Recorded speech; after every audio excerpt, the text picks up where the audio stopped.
Bonjour à toutes et à tous, bienvenue à tous les participants qui nous ont rejoints ce matin pour parler de la décarbonation du secteur aérien. Alors, nous allons attendre quelques minutes que tout le monde se connecte.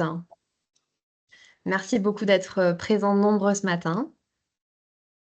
Nous commencerons d'ici quelques instants.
Allez, on va commencer. Bonjour donc à toutes et à tous pour ceux qui viennent de nous rejoindre et bienvenue dans ce nouveau webinaire qui vous est proposé par le Syndicat national des pilotes de ligne à l'occasion des 70 ans de l'organisation. Alors pour ceux qui étaient avec nous en mars dernier, rappelez-vous, nous avions évoqué les questions de dumping social et des enjeux sociaux du secteur aérien. Aujourd'hui, notre sujet, c'est la décarbonation. C'est un sujet important et qui intéresse les Français. La majorité d'entre eux se déclarent préoccupés par l'environnement de façon générale. Et c'est un sujet aussi, bien sûr, majeur pour le secteur aérien qui doit viser l'objectif de neutralité carbone d'ici à 2050, un objectif qui a été fixé par l'Union européenne dans le cadre du Pacte vert. Alors, avec nous pour en parler, Monsieur Gilbert-Luc Devinaz, sénateur du Rhône et de la métropole de Lyon, qui a présidé la mission d'information sur le développement d'une filière de biocarburants, carburants synthétiques durables et hydrogène vert. Vous pouvez évidemment retrouver son rapport et le rapport de la mission en ligne sur le site du Sénat. Monsieur le sénateur, bonjour. Avec nous également Emmanuel Combe, professeur des universités à l'université Paris 1 Panthéon-Sorbonne, spécialiste de notre sujet et auteur d'un ouvrage publié l'an dernier intitulé Le transport aérien. Emmanuel Combe, bonjour. Bonjour Laurie et bonjour à tous. Et enfin, notre dernier invité, Antoine Gaudier, pilote de ligne et membre du bureau exécutif du SNPL. Bonjour Antoine Gaudier. Bonjour Laurie, bonjour à tous. Alors, quelques petites précisions pragmatiques. Comment va se dérouler ce webinaire? Nous aurons tout d'abord une séance de table ronde pendant une trentaine de minutes. Et puis, vous pourrez ensuite poser toutes vos questions dans l'option Q&A de Teams. Donc, ça se situe en haut de votre écran, plutôt à gauche. Donc, vous pourrez poser toutes vos questions pendant le débat. Nous les collecterons et nous y répondrons ensuite en deuxième partie de ce webinaire. Un dernier mot pour vous dire que ce webinaire est enregistré. Le replay vous sera envoyé par email avec l'adresse email que vous avez utilisée pour vous inscrire. Et puis pour les adhérents du SNPL, vous pourrez le retrouver sur votre espace personnel sous peu. Alors, avant de donner la parole à nos invités, que je remercie encore une fois pour leur présence aujourd'hui avec nous, quelques éléments d'introduction et de contexte sur notre sujet du jour. D'abord, le transport aérien représente à peu près 3% des émissions de gaz à effet de serre à l'échelle de la planète et 15% des émissions du secteur des transports en France. Alors, que pensent les Français de tout ça? Eh bien, selon une étude de la chaire Pégase, que je vous invite à consulter à l'issue de ce webinaire, 36% des Français pensent que le critère environnemental est important quand il s'agit de prendre l'avion. Et pourtant, ce n'est qu'un tiers d'entre eux qui connaît les nouvelles technologies vertes sur lesquelles la filière pourrait parier pour réduire son impact environnemental. Ça me conduit donc à vous poser la question, monsieur le sénateur, vous qui avez conduit une mission d'information sur le développement d'une filière de biocarburants qui est porteuse d'espoir, vous qui avez rencontré de très nombreux acteurs du secteur des transports, selon vous, existe-t-il aujourd'hui une convergence entre l'objectif de décarbonation et l'évolution de l'écosystème aéronautique tel qu'il est aujourd'hui? Bonjour à toutes et à tous.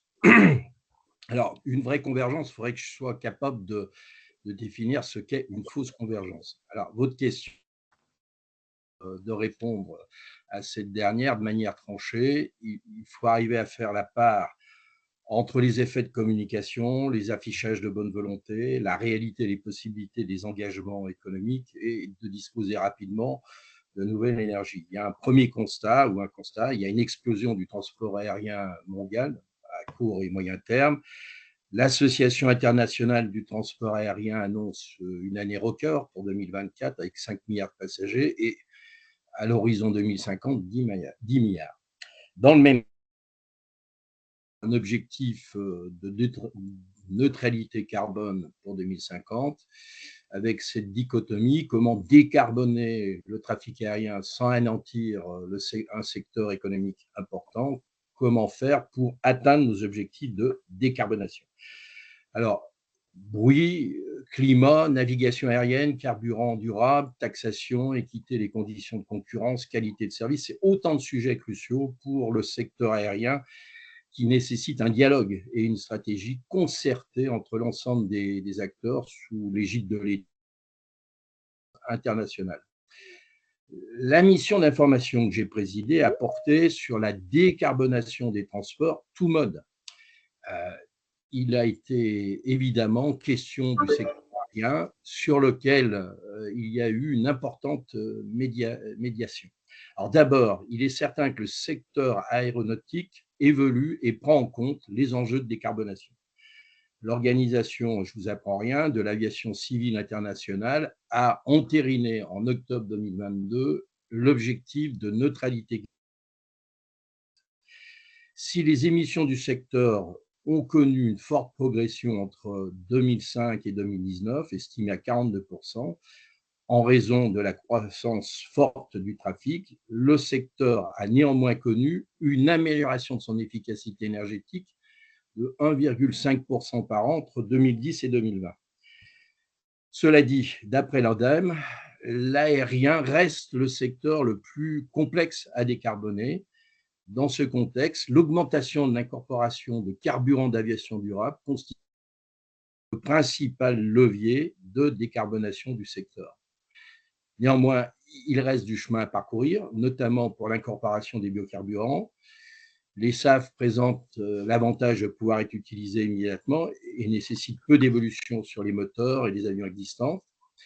Ce choix semble être celui qui fait unanimité dans la filière et qui semble aussi être privilégié par les pouvoirs publics qui définissent des objectifs d'ici 2050. Donc, par rapport à votre question, il existe des contradictions entre les souhaits affichés de décarbonation, la nécessité de répondre à la demande croissante de ce secteur dans un marché qui est international, concurrentiel et qui nécessite un renouvellement des appareils et d'asseoir l'utilisation des SAF. Merci. Alors, vous l'avez dit, hein, un des principaux leviers pour décarboner, ce sont les carburants d'aviation durable. Un autre chiffre de contexte peut-être, aujourd'hui, l'écrasante majorité des émissions de CO2 des compagnies aériennes sont liées justement à la consommation de carburant. Donc c'est vraiment l'enjeu pour décarboner l'aérien long courrier passe par ces carburants d'aviation durable qui pourraient drastiquement réduire les émissions de CO2. Dans le cadre de la réglementation Refuel EU Aviation du paquet Fit for 50, la Commission européenne a fixé des mandats d'incorporation de ces nouveaux carburants pour les 30 prochaines années.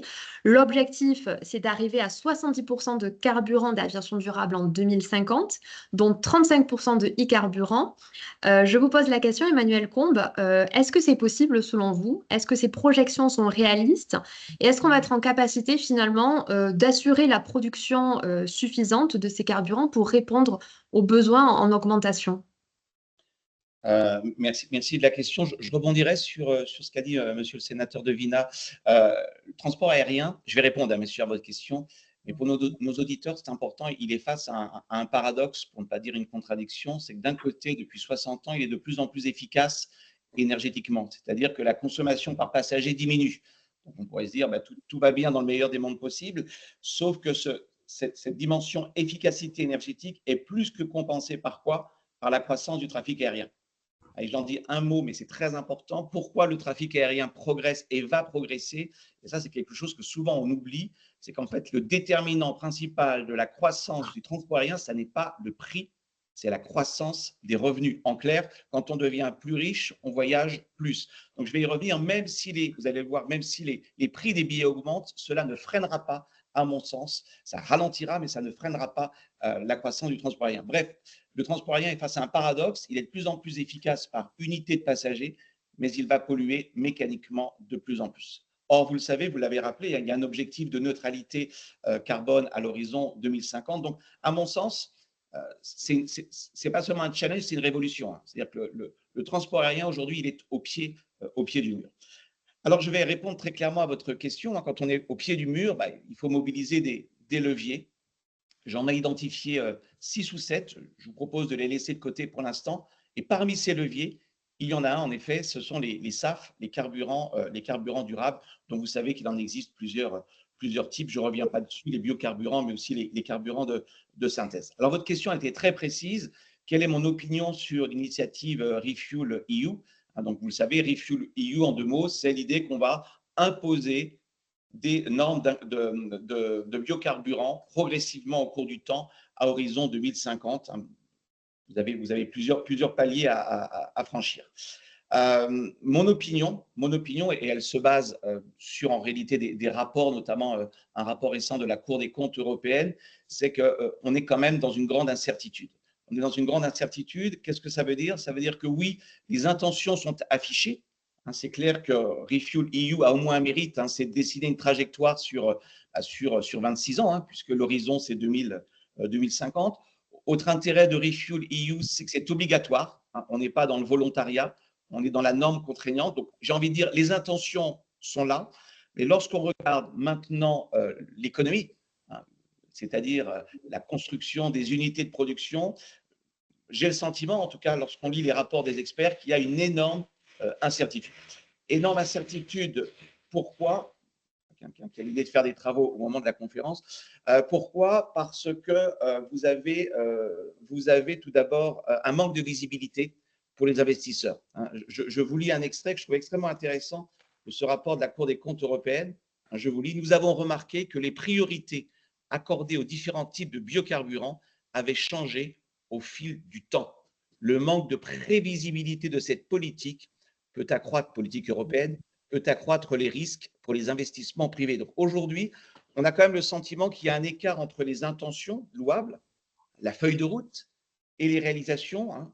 La Cour des comptes nous dit qu'il y a 25 projets de construction d'unités de biocarburants et de carburants de synthèse identifiés en Europe, mais, je cite, rien n'est véritablement finalisé. Donc, qu'est-ce qui risquerait de se passer? Il risquerait de se passer que si l'Europe n'est pas capable de produire en quantité suffisante ces carburants durables, alors nous les importerons. Et nous les importerons d'où? Nous les importerons d'un pays qui, lui, s'est donné les moyens de développer sa filière de SAF. Et ce pays, vous le connaissez tous, ce sont les États-Unis, notamment avec l'initiative de Joe Biden, Inflation Reduction Act. Donc, ça serait dommage que, à l'heure où le transport aérien a un défi, de toute façon, à relever, elle n'a pas le choix. À l'heure où l'Europe peut éventuellement reprendre la main en termes de politique industrielle, c'est aussi une histoire de souveraineté économique, on peut émettre des doutes. Moi, je n'ai pas de certitude, je ne vous dis pas qu'on n'y arrivera pas, mais en tout cas, quand on lit les rapports des sachants, ils vous disent, sur ce sujet, on ne voit pas aujourd'hui avec certitude le fait que l'Europe aura une filière de carburant durable à la hauteur des enjeux. Et un dernier petit point, l'ORIP, c'est extrêmement important, à supposer même que l'on parvienne à avoir des capacités de production suffisantes à horizon 2030, à horizon 2040, à horizon 2050. Il faut dire les choses telles qu'elles sont. Les biocarburants, c'est coûteux à produire. En d'autres termes, cela fera mécaniquement augmenter le prix des billets. Donc, il y a aussi un coût à la transition environnementale. Je ne dis pas qu'il faut le rejeter, ce coût. Il faut dire les choses telles qu'elles sont.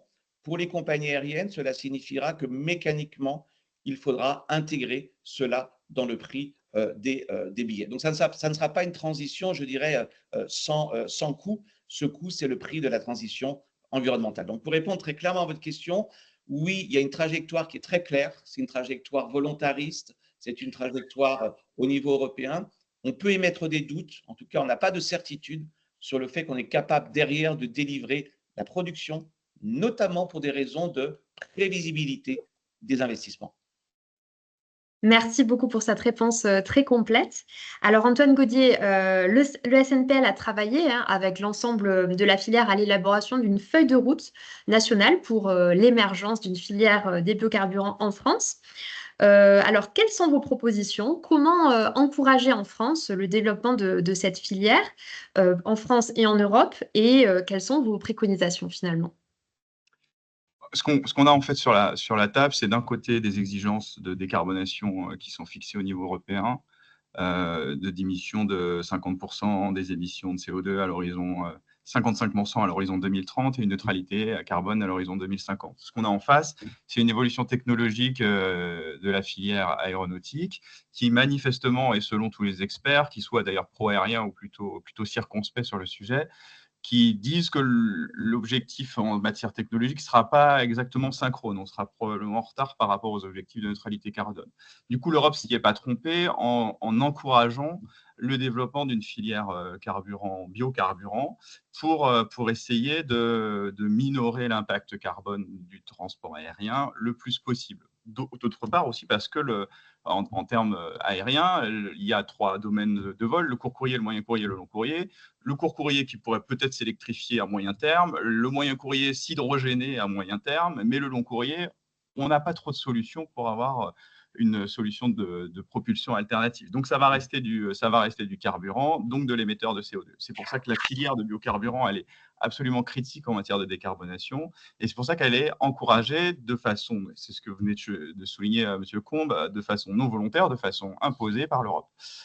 Et donc, il faut absolument, et c'est ce que soulignent aussi les rapports en la matière, les rapports parlementaires, il faut que cette structure de biocarburant se développe pour pas qu'on loupe le coche technologique et pour pas qu'on loupe le coche du développement industriel.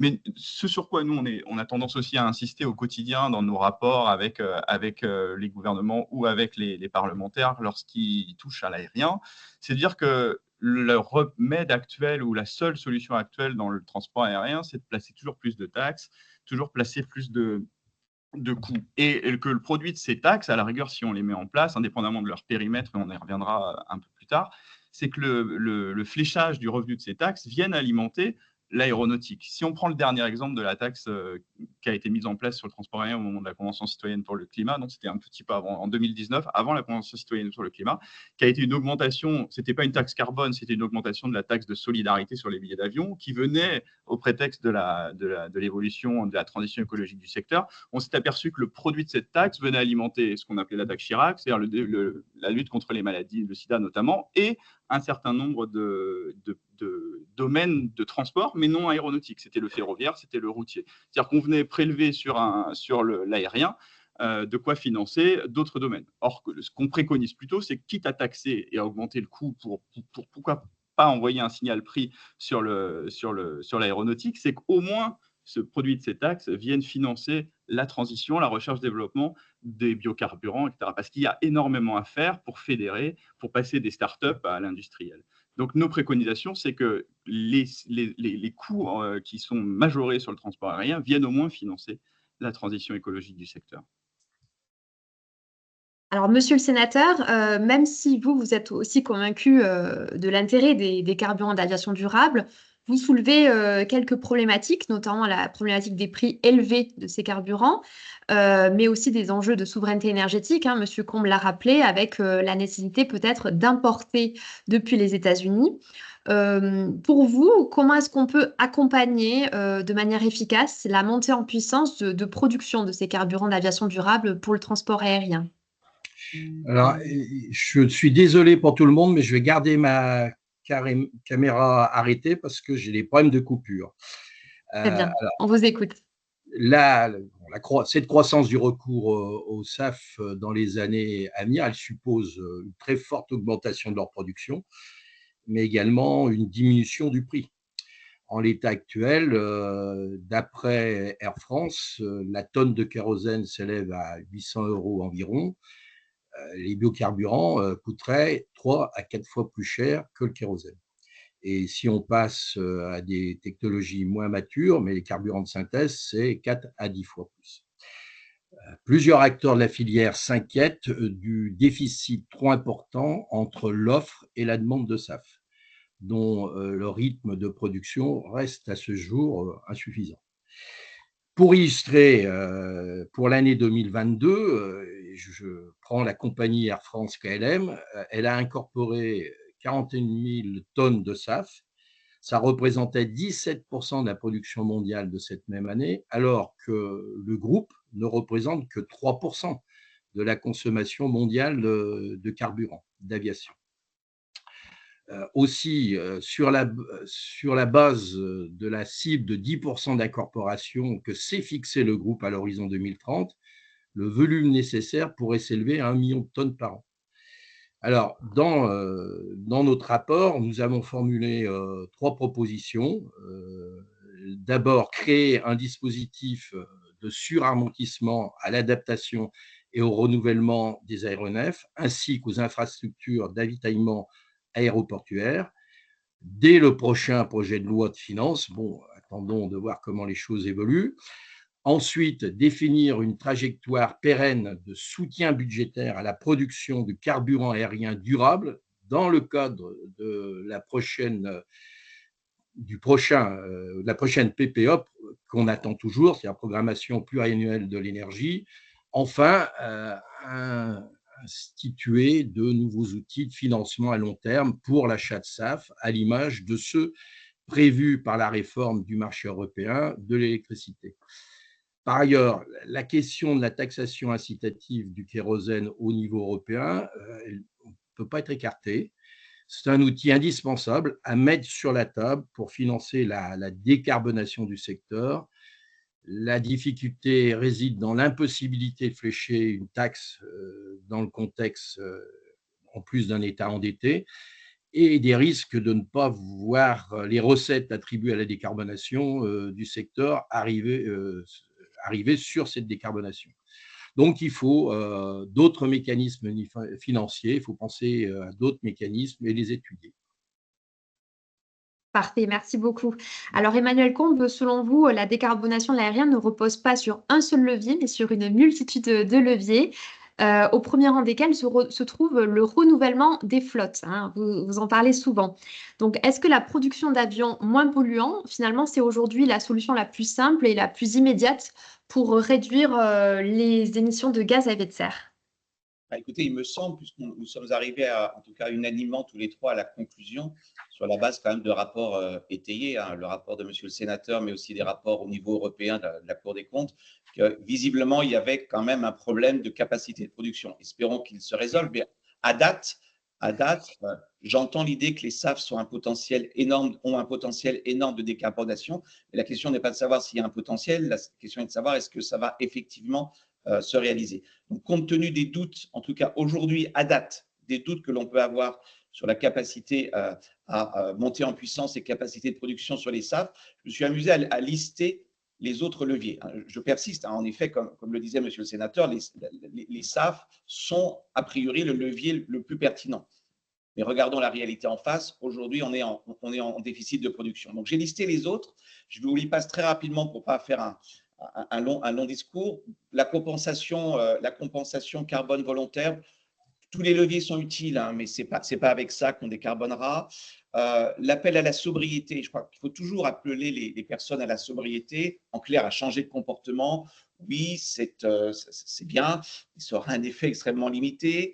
L'innovation technologique, Antoine l'a dit, c'est pertinent, mais d'abord l'horizon temporel, c'est plutôt 2035 et pas 2024. Ça concernera le court courrier, typiquement pour les avions électriques et le moyen courrier, mais comme l'a dit Antoine, ça n'adresse pas le sujet du long courrier. L'efficience, l'amélioration de l'efficience des moteurs, qui sont déjà une réalité depuis 50 ans, 60 ans, l'allègement des avions, les matériaux composites, ça ne suffira pas. Et donc, on en arrive à la conclusion, le changement de comportement des compagnies aériennes, typiquement allègement des cabines, la chasse au kilo, l'éco-roulage, on en parlera peut-être, le roulage électrique demain, l'optimisation des trajectoires aériennes, c'est un levier assez puissant. On estime qu'il permettrait d'économiser à peu près 10% d'émissions, on va en reparler, mais bref, quand on passe tous ces arguments en revue, on s'aperçoit soit qu'ils sont relativement limités par leur ampleur, soit que lorsqu'ils sont importants, ils se heurtent à des problèmes. On va y revenir notamment sur le ciel unique européen. Et donc, j'ai envie de dire par défaut, il nous reste quoi? Il nous reste le renouvellement rapide des flottes.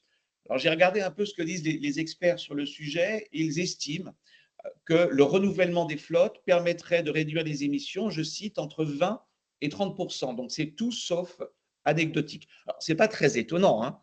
Il faut savoir qu'aujourd'hui, à peu près un quart de la flotte mondiale, 25% de la flotte mondiale, est constituée d'avions de dernière génération. Et un avion de dernière génération consomme à peu près 20% de moins qu'un avion de génération précédente. Donc, en clair, un bon levier de décarbonation, paradoxalement, c'est d'accélérer le renouvellement des flottes. Vous allez me dire, bon, écoutez, on n'a qu'à le faire, sauf qu'on a un énorme problème. Pardon, les économistes aiment bien voir les problèmes, mais enfin, je crois qu'ils voient surtout la réalité. Ce problème, c'est le problème à nouveau de capacité de production. Je vous rappelle que Airbus n'a pas un problème de carnet de commandes. Je crois qu'elle a 8000 appareils en commande. Airbus et Boeing, pour d'autres raisons, vous le savez, a un problème de capacité de production, un problème de goulot d'étranglement. Elle n'est pas en mesure aujourd'hui de délivrer suffisamment d'avions. Il suffit de parler aux compagnies aériennes qui attendent avec des délais de plus en plus longs. Et vous connaissez l'une des causes, c'est notamment les problèmes d'approvisionnement, notamment auprès des sous-traitants, que ce soit des sous-traitants de rang 1, de rang 2, la question de la main-d'œuvre qualifiée également chez ces sous-traitants. Bref, paradoxalement, peut-être si on veut activer ce levier du renouvellement des flottes, le bon levier n'est pas un levier fiscal, c'est plutôt le levier de la formation. C'est attirer davantage de jeunes vers les métiers de l'aéronautique, notamment pour lever ce goulot d'étranglement. Donc, vous voyez, c'est un peu par un raisonnement, je dirais, en creux, que je suis arrivé à la conclusion que puisque les SAF, aujourd'hui, il y a quand même une incertitude sur notre capacité à monter en puissance, puisque les autres leviers sont des leviers intéressants, mais qui restent quand même relativement peu importants en termes de résultats, si ce n'est le ciel unique européen, mais on va le voir qui se heurte à d'autres obstacles, et bien par défaut, il me semble que le renouvellement des flottes s'impose aujourd'hui comme un levier assez puissant de décarbonation. Alors, d'autres leviers peuvent contribuer à décarboner l'aérien. Vous en avez parlé, l'éco-roulage par exemple. Antoine Gaudier, vous qui êtes pilote, vous allez pouvoir peut-être nous parler de toutes ces solutions pour optimiser les trajectoires de vol en agissant sur deux leviers que sont la vitesse et l'altitude.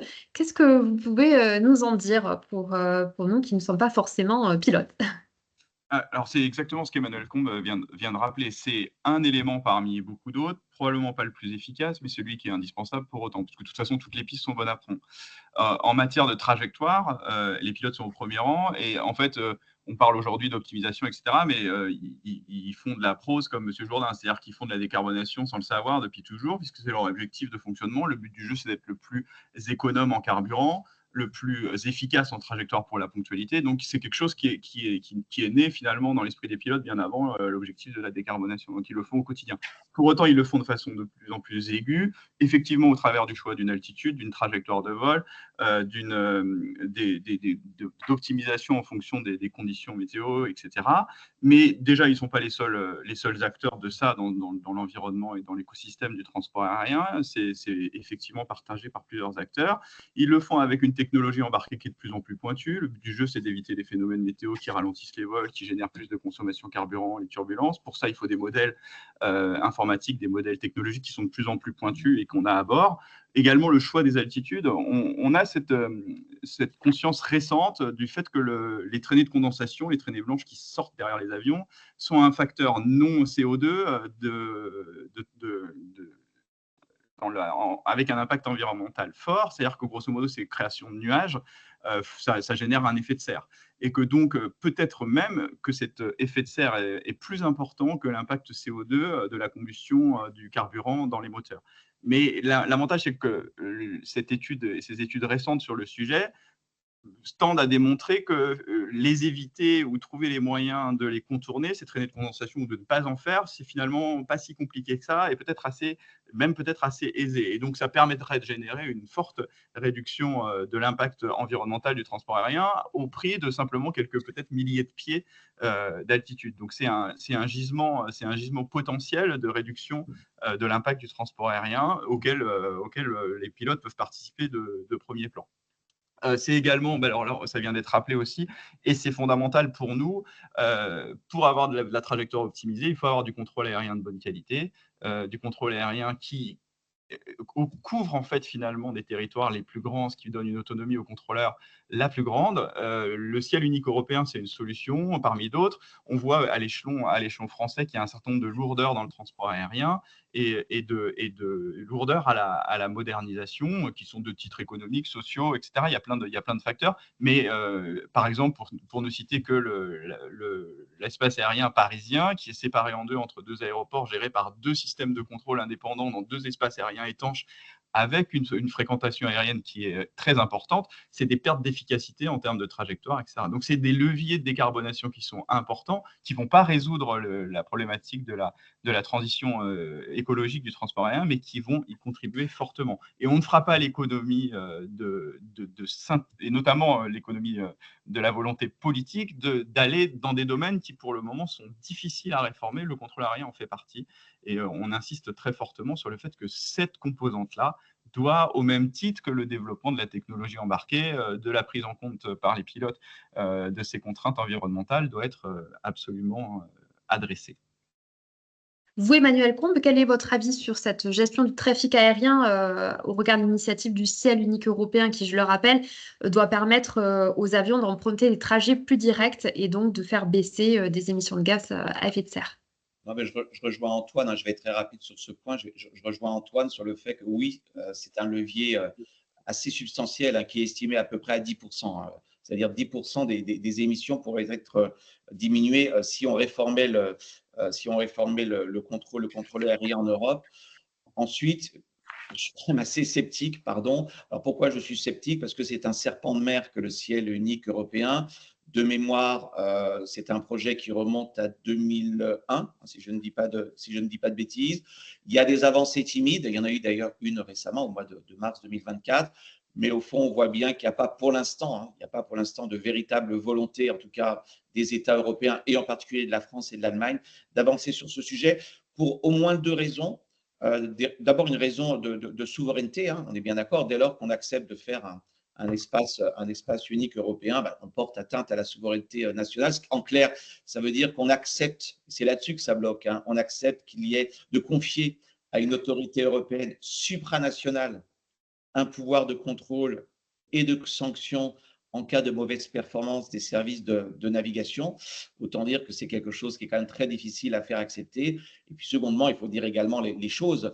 Qui dit réforme du trafic aérien au niveau européen, il dit également des règles communes en matière de droit de grève des contrôleurs aériens Et là encore, vous le savez, la France est particulièrement concernée par ce sujet. Donc pour moi, ces deux aspects, l'enjeu supranationalité, hein, l'idée qu'une autorité européenne puisse avoir un pouvoir de sanction, plus une réforme du droit de grève, qui, je rappelle, est un droit, bien entendu, tout à fait légitime. La question est celui de sa proportionnalité, de son encadrement.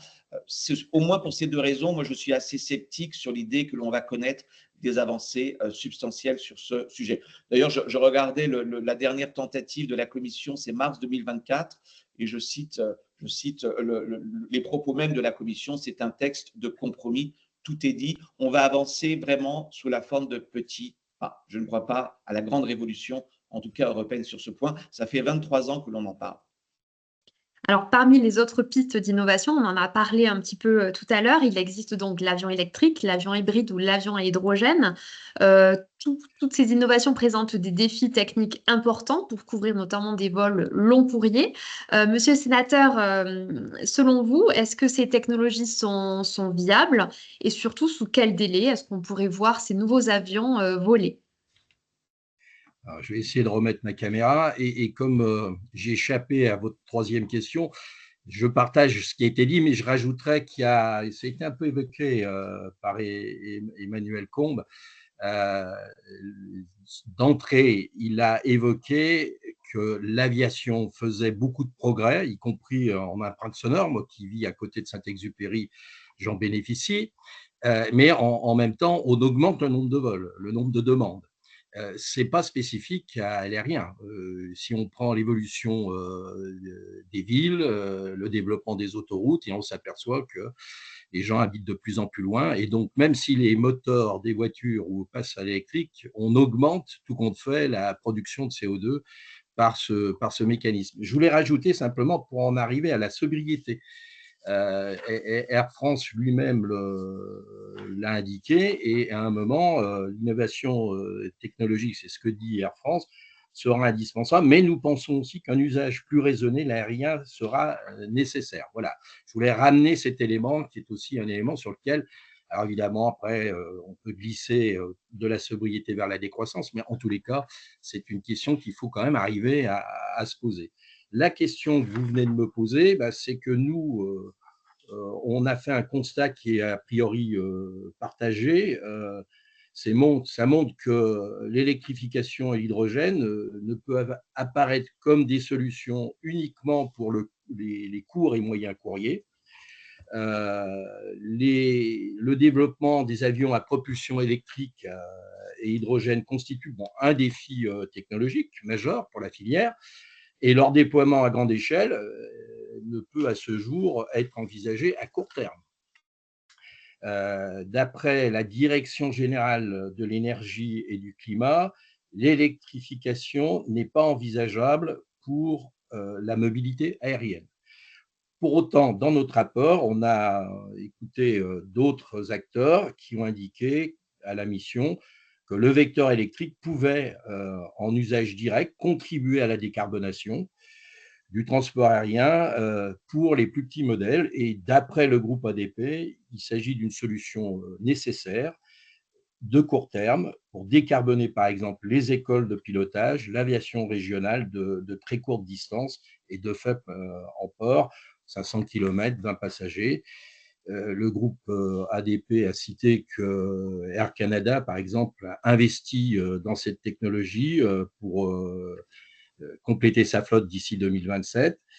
C'est aussi, il ne faut pas le perdre de vue, une solution également pour désenclaver certains territoires de notre hexagone. Notre rapporteur, Vincent Capo-Canellas, qui est le spécialiste quand même au Sénat de l'aérien, a pu échanger au Salon du Bourget avec les équipes d'AER qui ont travaillé au démonstrateur d'avions et propulsion hybride électrique et copulse. Concernant l'avion à hydrogène, il y a deux options. Je crois que ça a été évoqué par Emmanuel Combes, à savoir la pile à combustible alimentée par l'hydrogène liquide qui produit l'électricité à bord, ou la combustion d'hydrogène liquide dans les turbines. Mais néanmoins, quand on écoute l'ensemble des acteurs, il y a quand même un certain nombre de problèmes à régler, de difficultés technologiques consubstantielles pour le développement de l'avion à hydrogène. Et en tout état de cause, ça n'est pas une solution à court terme. Voilà, je vais peut-être m'arrêter là. Évidemment, on les a évoqués. Évidemment, ce sont des solutions, mais pour le moment, ça ne règle pas le problème. Et Air France le souligne, ça ne règle pas le problème des longs courriers. Merci. Alors, on a parlé de la sobriété, hein, encore une fois, selon une étude de la Chaire Pégase, 60% des passagers sont prêts à payer un supplément pour voler dans un avion plus vert. Monsieur le sénateur, j'aimerais vous questionner sur l'instauration des prix planchers sur les billets d'avion, qui est une solution qui a souvent été envisagée sans jamais être retenue, un serpent de mer là aussi. Est-ce que vous pouvez nous dire ce que vous en pensez? Pourquoi vous pensez que cette solution a été écartée et est-ce qu'on doit réaborder cette question à l'échelle européenne? Alors écoutez, ce que j'en sais pour le moment, c'est que le ministre des Transports l'avait effectivement évoqué lors d'une audition l'an dernier. Il souhaitait l'instauration d'un trafic minimum du billet d'avion en Europe afin de lutter contre le dumping social et environnemental. Cette annonce, elle faisait suite à l'étude qui a été publiée par Greenpeace, où on constatait qu'en France, un billet de train, toutes liaisons confondues, coûte en moyenne 2,6 fois plus cher qu'un billet d'avion. Votre syndicat avait appelé en 2020 à la mise en place au niveau européen de ce mécanisme de prix plancher pour les billets d'avion. Pour certains analystes, cette solution, elle n'est pas viable juridiquement au niveau européen et ne changerait en rien le choix entre l'avion et le train pour les usagers. Il n'empêche que lorsqu'une compagnie low cost, et moi j'ai une nièce qui habite la Corse, elle en bénéficie, fait des trafics à 5 € pour traverser la France, c'est quand même pas acceptable et ça ne prend pas en compte le coût écologique du trajet. On ne peut pas déréguler à outrance et ne pas tenir compte impunément de l'urgence écologique au mépris d'un modèle social respectueux. Cette mesure isolée ne produirait certainement pas les effets attendus. Il n'empêche qu'il est nécessaire de s'attaquer aux mécanismes de concurrence. Dans notre rapport, nous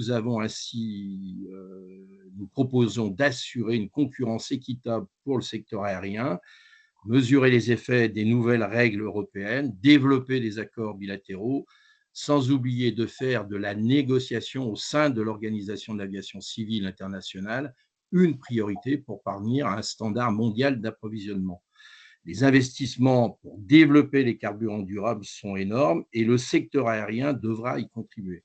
C'est une responsabilité collective qu'il faut analyser sereinement avec tous les acteurs.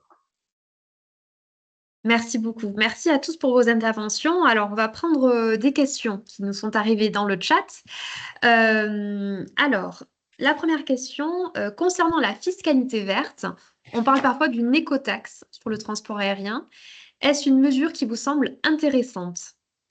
Alors, est-ce que l'un d'entre vous veut répondre? Peut-être Monsieur Combe? Elle existe déjà, en fait, hein, l'écotaxe. Peut-être une réponse en deux temps.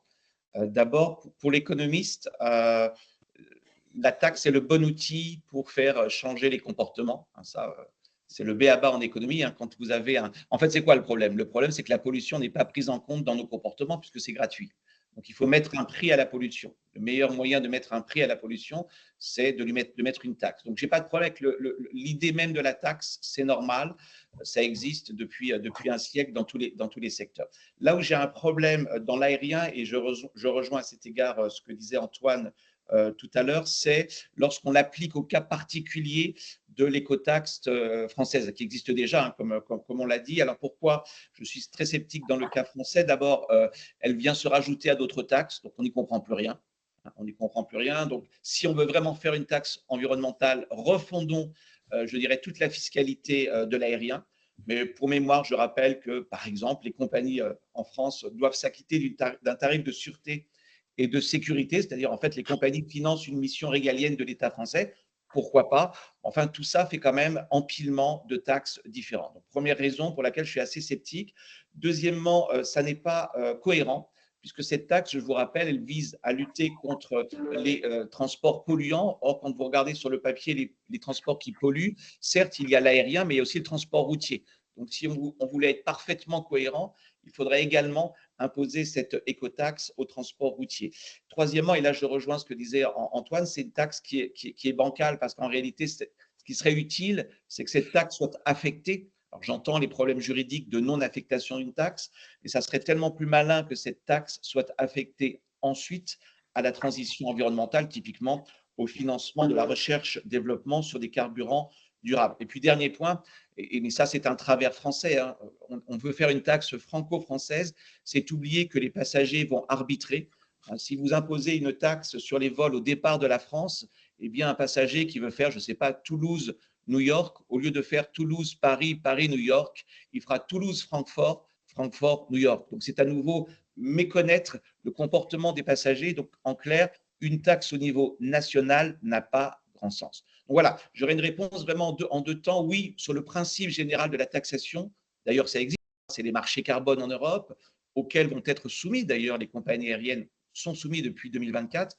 Mais quand on passe cette fois-ci à l'écotaxe franco-française telle qu'elle a été notamment mise en œuvre et telle qu'elle a voulu être renforcée en 2019 ou 2020, je pense qu'en fait, on fait à nouveau fausse route.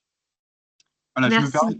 je me permets justement de rebondir au propos d'Emmanuel Combes sur justement cette problématique franco-française de la taxation. C'est le message qu'on martèle au niveau syndical pilote depuis des années. On est légitime dessus parce que la transition environnementale du secteur, si elle se fait à travers des taxes qui n'ont que pour effet que d'affaiblir les transporteurs qui sont soumis à cette taxe sans aucun impact sur la vertuosité environnementale, on sera passé à côté de l'objectif et on aura perdu les transporteurs nationaux. En clair, si vous faites une taxation aux frontières, que vous limitez le transport aérien domestique, etc., quel que soit le niveau de taxation que vous mettez en place, si le périmètre n'est pas bon, vous affaiblissez le transport aérien qui est directement concerné par cette taxe sans aucun impact écologique.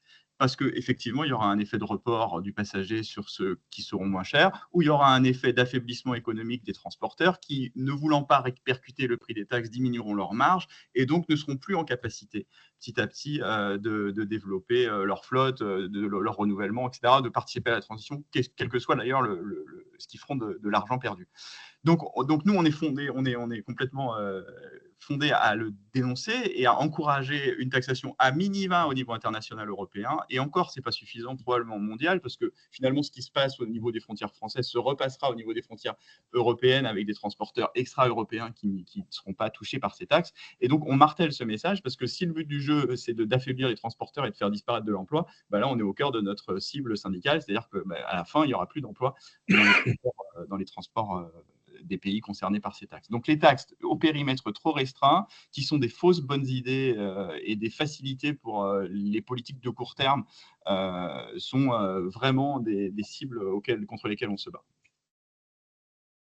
Merci. Alors, on va passer à une autre question. Dans le chat, pourquoi être pessimiste sur les capacités de production de biocarburants alors qu'aujourd'hui le développement est bloqué à cause d'investissements qui seraient possibles grâce à une taxe carbone qui les rendrait compétitifs face au kérosène?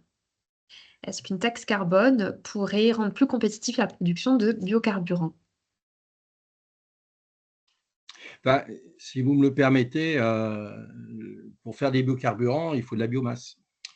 Et il faut disposer d'une quantité suffisante de biomasse sans remettre en cause un élément fondamental, c'est qu'il faut qu'on se nourrisse. Donc, si vous voulez, on ne peut pas impunément développer les SAF en négligeant la nécessité de nourrir tout le monde. Alors, quand je dis tout le monde, c'est y compris les animaux. Donc, il y a un petit problème sur ce plan-là et il faut arriver à quantifier. Et aujourd'hui, on a du mal à quantifier. Moi, ce que j'ai compris en écoutant tout le monde, dans la mission que j'ai présidée. Alors, le rôle d'un président, hein, c'est de faire en sorte que toutes les opinions politiques du Sénat puissent s'y retrouver dans le rapport. Donc, c'est une certaine difficulté. Mais ce que j'ai compris, moi, personnellement, c'est qu'aujourd'hui, on bénéficie d'une énergie qui s'appelle le pétrole et que la consommation qu'on fait de pétrole est supérieure à ce que l'on pourra avoir en énergie renouvelable. Et donc, à un moment, globalement, il faudra se poser la question de sobriété. Et cette sobriété ne va pas forcément empêcher notre confort, puisque c'est un des éléments que l'on recherche dans l'espèce des grands singes sociaux que nous sommes. Alors, une question un peu connexe, une question pour Emmanuel Courbe dans le chat. Si ma compréhension est bonne, l'évolution du transport aérien dépend surtout de l'enrichissement des individus. L'Europe n'est pas en tête sur cet aspect. Les pays émergents ont-ils la même approche concernant la pérennité du secteur et la même volonté de décarbonation? La réponse est claire. D'abord, ce sont des pays en très forte croissance. Donc, pour répondre d'abord sur le plan technique à la question de l'auditeur, c'est assez simple. Pour expliquer la croissance du transport aérien, on n'a pas besoin de 50 variables dans le modèle. Il suffit de 2 variables. La première, c'est la croissance du PIB, c'est-à-dire de la richesse. Elle compte à peu près pour 2 tiers. En clair, ce qui explique la croissance du trafic aérien, c'est pour 1 tiers le prix et pour 2 tiers la richesse. Donc, je vais le dire autrement, même si le prix de vos billets augmente, et il va augmenter, et c'est peut-être finalement une bonne nouvelle qu'il augmente, parce qu'il va prendre en compte toutes ces externalités, toutes ces émissions polluantes qui vont avoir un prix. Même si le prix du billet augmente, ça n'empêchera pas le trafic aérien de progresser pour la raison que je viens d'évoquer, c'est que sa croissance est d'abord drivée aux 2 tiers par le PIB. Alors maintenant, pour répondre à la question de l'auditeur, vous connaissez la croissance des pays émergents. La définition même d'un pays émergent, c'est qu'il est en rattrapage. Donc forcément, les pays émergents vont contribuer très, très, très majoritairement. La croissance du trafic aérien, elle est essentiellement dans les pays émergents, plus qu'en Europe. Donc vous voyez, en plus, on est confronté à ce sujet-là. Je ne sais pas si je réponds clairement à la question, mais que mécaniquement, les pays émergents vont être des très grands contributeurs à la croissance du trafic aérien et donc aux émissions. Alors, est-ce qu'ils mettent en œuvre des mécanismes de marché carbone comme en Europe? Très honnêtement, je ne suis pas suffisamment spécialiste du sujet pour répondre de manière certaine. J'ai le sentiment que l'Europe, pour le coup, est quand même très en avance sur les autres régions du monde. Je vous rappelle, en Europe, et ça répond à la question précédente, en Europe, il y a déjà une taxe carbone. Il y a des marchés carbone. Simplement, le transport aérien bénéficiait jusqu'en 2020 de quotas gratuits à 83%. Depuis 2022, progressivement, les quotas gratuits vont disparaître et normalement en 2026, les quotas seront payants. Donc l'Europe s'est mis quand même une contrainte relativement forte qui dit fin des quotas gratuits, dit très, très clairement que le coût pour les vols va augmenter et donc le prix des billets va augmenter. Donc, il me semble, mais ça, il faudrait demander à un spécialiste de l'Asie-Pacifique, je ne connais pas suffisamment le sujet, mais à mon sens, je ne pense pas qu'ils aient des contraintes environnementales aussi fortes qu'en Europe. Or, comme ils ont des croissances très, très fortes, mécaniquement, le trafic aérien mondial va augmenter. Vous n'y pouvez rien, c'est lié au PIB. Merci beaucoup. Alors, une question peut-être qui concerne l'actualité un peu plus chaude. Que faut-il attendre des institutions européennes sur ces sujets avec le renouvellement des institutions, avec le nouveau Parlement et la nouvelle Commission européenne? Et éventuellement, on peut se poser cette question également au niveau national, dans un contexte post-législatif. Alors, si la question m'est adressée au niveau européen, bon, j'ai eu du mal quand même à suivre, puisqu'on est parti tout de suite sur un renouvellement de l'Assemblée nationale, même si au Sénat, pour le moment, on attend que ça se mette en place. Cela dit, au niveau européen, on voit bien qu'il n'y a pas de changement de rapport de force. Il y a eu des votes, mais comment dirais-je, l'Assemblée qui siège maintenant au niveau européen est à peu près similaire que celle qui est avant. Donc, je pense que les orientations qui étaient prises avant l'élection, le renouvellement du Parlement européen, ont peu de probabilité de changer. Quant à la deuxième question, moi, je ne sais pas lire dans le marc café. Je ne sais pas qui va demain, s'il y a une majorité ou pas une majorité. S'il y a une majorité, a priori, elle serait Rassemblement national. Donc, il suffit de lire s'ils ont un programme en la matière. Il y a aussi une probabilité plus forte, c'est qu'il n'y ait pas de majorité et que pendant un laps de temps, on cherche à en faire une. Voilà, donc on va rester, me semble-t-il, à l'Assemblée nationale comme au Sénat, dans un espèce de brouillard où on ne prendra pas de décision par rapport à une urgence, parce que, qu'on le veuille ou non, l'augmentation du CO2 dans l'atmosphère, elle n'est pas liée à notre territoire, elle est mondiale. Et je crois qu'il y a eu une image prise d'une comète en disant c'est l'effet d'une comète qui arrive sur la Terre. La différence, c'est que cette comète, c'est nous qui la produisons. Voilà, mais pour le moment, il faut attendre, me semble-t-il, pour le plan national au niveau français, le 8, après les élections du 7, pour voir s'il y a une majorité, pas de majorité, et s'il n'y a pas de majorité, comment on en constitue une. Voilà, donc on va être un peu beaucoup dans l'incertitude. Voilà, mais je n'y développerai pas plus parce qu'après je partirai sur un champ politique qui n'est pas l'objet de la réunion. Merci Emmanuel Combe. Une réponse très, très, très rapide avant qu'on termine cette… Rapide et en cohérence avec ce que je dis depuis le départ, je pense que le sujet majeur en Europe, c'est celui de la production et pas celui de la R&D. En clair, on a plein de startups innovantes. Regardez Aura Aero sur les avions électriques. On sait faire des biocarburants, donc on n'a pas de problème technologique. Le problème, c'est la capacité à délivrer derrière. Donc, si j'avais un souhait, que ce soit au niveau français ou au niveau européen, c'est accompagner les acteurs, notamment dans la construction de capacité de production. C'est d'abord de la finance, et c'est pas que de la finance, c'est aussi de la réglementation. Vous savez, quand aux États-Unis, l'Inflation Reduction Act, c'est on décide au mois d'août et en mois de décembre, vous avez les fonds qui arrivent et vous avez les usines qui poussent. On a ce problème en France et ce problème en Europe aussi des délais. Donc voilà, moi, ça serait un petit peu mon message. Le message, c'est que si on veut décarboner, il faut que ça passe par plusieurs leviers. Or, ces leviers ont tous un point commun, il faut être capable de délivrer derrière. Et pour délivrer derrière, il faut être agile, rapide. Et le rôle des pouvoirs publics, c'est peut-être de faire justement au niveau européen ce qu'ont fait les Américains, un Inflation Reduction Act dédié à l'aérien, à la fois sur les nouveaux avions, mais également sur les biocarburants et sur la formation. J'ai insisté là-dessus tout à l'heure. Ça peut paraître paradoxal de dire que finalement, pour décarboner, ce dont on a besoin, c'est d'ouvriers qualifiés qui puissent permettre à Airbus de produire plus pour que les compagnies aériennes puissent avoir des avions nouveaux. Ça peut paraître étrange comme discours, mais c'est un discours réaliste et en tout cas un discours effectif. Et meilleur anniversaire au CNPL qui fête 70 ans, puisque j'ai cru comprendre que c'était le mot de la fin pour ce qui me concerne. Merci. Alors, on ne va pas avoir le temps de répondre à toutes les questions qui nous sont posées dans le chat. Je les regarde, je les prends en compte. On reviendra peut-être vers vous personnellement pour y répondre, mais on ne va pas avoir le temps malheureusement. En tout cas, merci beaucoup pour votre participation.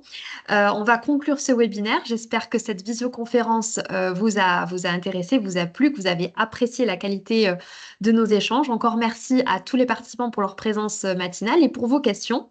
Je vous rappelle que vous recevrez le replay de ce webinaire directement dans votre boîte email et que pour les adhérents du syndicat, vous pourrez regarder à nouveau ce webinaire sur votre plateforme. Pour ceux qui souhaiteraient nous rejoindre pour notre 3e webinaire, il aura lieu au mois d'octobre sur la thématique du RCO. Alors pour les non-initiés, je rappelle ce qu'est le RCO. Il s'agit du projet des avionneurs de réduire le nombre de pilotes aux commandes. Donc c'est une idée qui préoccupe largement le SNPL qui souhaite conserver 2 pilotes dans le poste de pilotage.